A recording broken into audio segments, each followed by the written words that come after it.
अस्सलामुअलैकुम। हमारी वेबसाइट से मैगज़ीन्स किस तरह सर्च किए जाते हैं उसका मैं आपको तरीका बता दूं। यहाँ पे आपने क्लिक करना है। यहाँ पे सब मैगज़ीन्स के नाम दिए गए हैं। अब अगर आपने कोई भी मैगज़ीन डाउनलोड करना है तो आपने उस मैगज़ीन पे क्लिक करना है।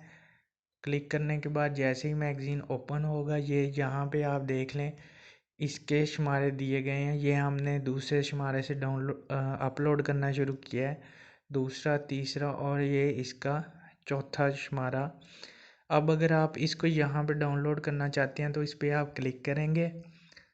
क्लिक करने के बाद जैसे ये ओपन हो जाएगा, ये देखें, आप इसको इधर करें और यहाँ पे क्लिक करके ये डाउनलोड पे क्लिक करेंगे तो ये डाउनलोड हो जाएगा।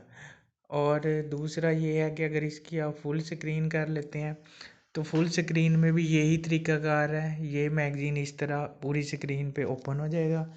तो यहाँ पे आप क्लिक करेंगे।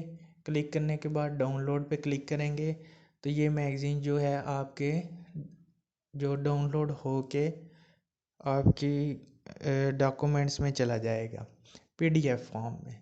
वहाँ से आप शेयर भी कर सकते हैं और वहाँ से आप अपने मोबाइल में इसको रीड भी कर सकते हैं। शुक्रिया।